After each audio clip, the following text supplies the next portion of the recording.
everyone, I'm back. I have a new topic for blindness. It's a little something you all might not know about.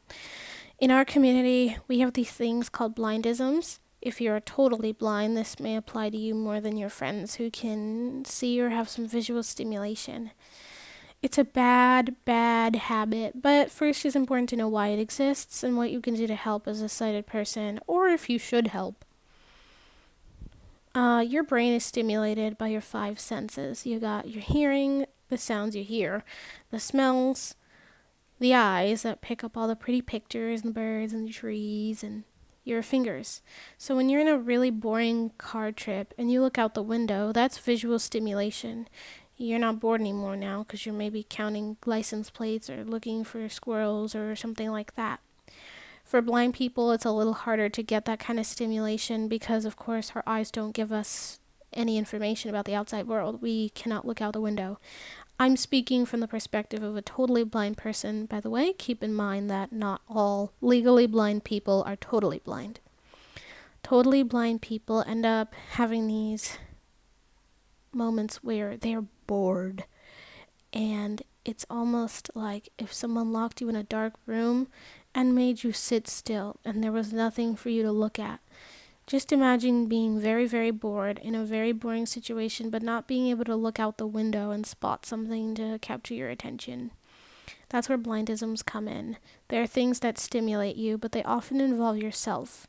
So when I was a little kid, I used to rock, and I still do when I get really excited or when I'm really into something, and if I don't notice it, I can start rocking, and that's distracting, and it's not a good habit. I know why it happens, and so do my family members, but it doesn't mean that it's okay for me to do, because in public situations, sighted people don't know about us, and we don't want them to label us as other types of disabled, if that makes sense. It's all about being socially appropriate. It's the reason why we tell little kids not to eat their boogers in public or not to eat them at all. It's just sort of a gross thing. Not gross in the same way, but it's got that same kind of thing about it. Parents are encouraged to start really young, telling their kids, hey, you're rocking or you're bouncing. And it's just because you want your kid to have the best chance possible when they go out into the world. Imagine doing a job interview and whoever you're trying to hire is rocking or shaking their head from side to side or bouncing in their chair. Yeah, they won't be taken very seriously, and that's kind of distracting to a sighted person and even a blind person. They can tell what you're doing and that you're moving, and it makes it very hard to focus on what you're saying. I go to a school for the blind where that is all around me and you can get away with it and people understand why you do it. However, that does not mean that there is not a responsibility among us to help each other out. I've seen lots of kids have very bad habits like eye pressing, which is when you take your fingers or your palm and you push in. You probably push in with your eyes closed, of course. Or they shake their head from side to side, almost if they're shaking their head no, but they do it constantly when they talk. Some people do it with their full body. Some people bounce in their chairs. Some people rock. Some people do other things that are not socially acceptable. Like shaking my leg is another thing that I do, but it's okay. It's a little bit better because it's something that everyone does. There are some blindisms that you can make okay with your child if they're not so overt, but if you see somebody full body rocking in a chair that's not made for that, that's very distracting. Whereas shaking your leg, something a lot of people do. Tapping your feet, okay, fine. Anyway, we have staff at these schools for the blind, and my thing is, if you go to a school for the blind, I imagine that you are sent there to learn a little bit of how to function in an integrated society. That's the point for me. What public school might not be able to teach you is blindisms and how to stop them. Instead of people going, oh, is she crazy? At a blind school, you have the advantage of all the kids knowing why you're doing the things that you do. When I was in the first grade in public school, the children thought that I was crazy. Like they genuinely thought that I was unwell. And that's exactly what my parents wanted to avoid. So when the teacher said, oh, Georgette makes these sounds or she rocks, it's okay, how can we stimulate her? Um, a lot of times they would do coloring sheets and I couldn't color. Nobody gave me anything to color. So I would just be sitting there and left to my own devices. I'd start maybe talking, like doing make believe with crayons and giving them voices and things like that.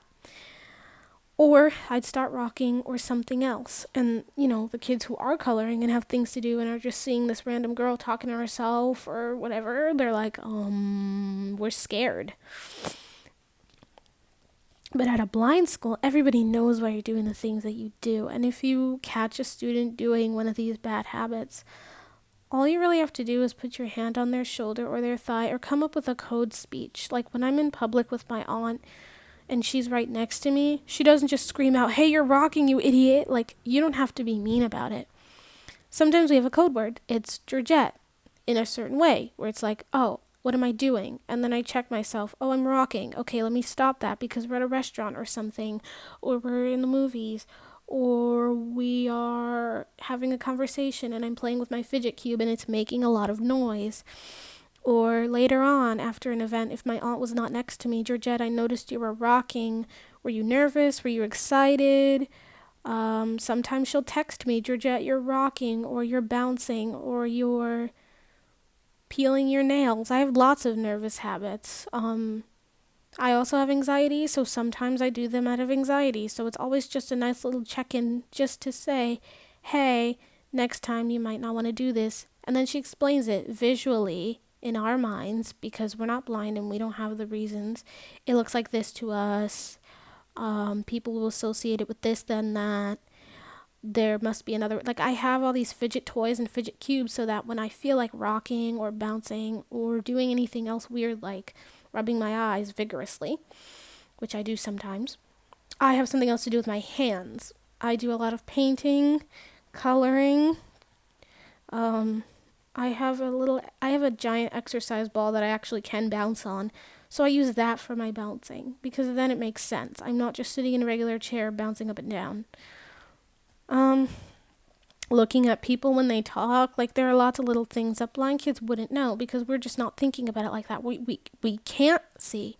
A lot of these things have to be explained to us. Now, the thing is, lately, I've noticed a lot of staff have not said anything. They've seen kids do these bad habits, maybe look down when they talk, not look at people when they talk, do these blindisms, and nobody's said, you can't do that. I only see a handful of teachers who've worked at the school for a long time correcting students on their behavior. And my thing is, it's okay to do it while you're in a blind school because you're in a safe space, but it's very important to break those habits before you graduate because then you're in a place where nobody has that kind of background information, and even if they did, it wouldn't make them feel any more comfortable. There's really no other way to put it. A lot of parents don't tell their kids, you're doing this thing and maybe you should do this, or explain to their kids that they look odd. Some parents make it so that their kids never have to be in a situation where they have to face the things that they do that are different from other kids, and they end up sheltering their kids so that when they get into the real world, they could end up being laughed at or bullied.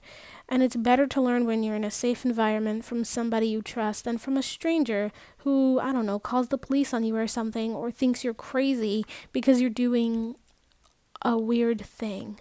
And it's better than going to college maybe or trying to get a job and not being successful because your blindisms are getting in the way. They are for stimulation, and it's important to know what they're for, but then it's important to replace them with something else. For instance, when I shake my head, I don't know if you can hear it, but the sound goes all over the place, and if you're trying to have a conversation with somebody, that is really distracting, and it is stimulating. I used to spin in circles when I was a little kid because when I stopped, the room would be moving, and that was what I had to do when I couldn't touch anything in my house or when my mom was cleaning. But if I did that in public in the middle of the street, that's not the right place. There's a time and place for everything. Blindisms are more for when you're at home, when you're with people you trust. You don't want to take them into professional environments or when you're at the grocery store or anything like that. And if nobody says anything to you or if no one has a system for you to check yourself, you're not going to know and you're going to find out in a really embarrassing way. My assignment for sighted people or the friends of blind people, when you see your friends doing those bad habits, very gently and nicely sit them down and talk about it. Like, I have a friend who bounces, and it's like, friend, I noticed that you're bouncing, and you must be really excited. What else can you do that doesn't make you look like a 5-year-old or that doesn't bring so much attention to yourself? You must be not very much stimulated. What can we do? I notice you're excited. Do you want a fidget cube or a fidget spinner or a stress ball? You want to paint or do something with Play-Doh? Because bouncing all the time is not acceptable. Or just tap their shoulder. Hey, friend, you're bouncing. Did you notice? Oh, no, I was. How embarrassing. Thanks for telling me. Little things like that. You don't have to scream it out to the whole world, and we're not trying to embarrass our blind friends, but we're trying to make sure that they have a better shot at success. I've known other kids with blindisms, and I have blindisms, and it's been like, has no one told you that you're not supposed to do that? Or it's just, whoa, this person is doing this thing. That's really distracting. And then you miss everything that they said to you because you're so busy focusing on that one habit that they have. So basically, my challenge to blind people, find out what your blindisms are. Find out why you have them. What can you replace them with? Ask your sighted peers, what do they do when they're nervous or bored? Do they bite their nails?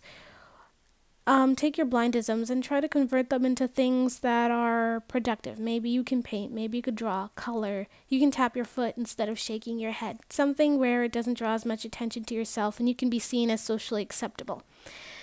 And then for sighted people, when you see a blind person doing something like that, if you trust them and you know them, if you're a complete stranger, please don't say anything because that's horrible. But if you're someone they trust, if you're a family member, you're sitting next to them and you notice that your blind friend or family member is getting weird looks and you find it odd, like if you wouldn't let your sighted kid do that or your sighted friend, please let the blind person know. We want to be as integrated as possible. We don't want it to be that blind people don't know how to behave themselves and they're odd and they have weird tendencies. We already have enough negative stereotypes, and you can help us a long way just by pointing out our blindisms, our tics, and saying, okay, what can we replace them with? Be patient. It's not an easy habit to break. It took me years and years to regulate my rocking and find something else to do with it. I have many tics. Sometimes full body stimulation, sometimes rocking is not on purpose. So be patient. There are a lot of advantages to just knowing that you're doing something and being able to stop it. Everyone has bad habits, so I'm sure that everybody can relate to this video in some way, but as a blind person, you can't see how other people are perceiving you, and you might not know until somebody sits you down and is like, hey, when you do that, it makes you look like this. So I hope y'all appreciated this video. I was thinking about it because I was at an event, and I was doing some things that were not very considerate to sighted people or were distracting to sighted people that I didn't think about, and I thought, oh, I should make this video so that people know that they shouldn't be afraid to correct us. We won't cry and we're not fragile. We'll be okay. We'll appreciate it in the long term as long as you don't do it in a rude way. I hope this was helpful. Goodbye.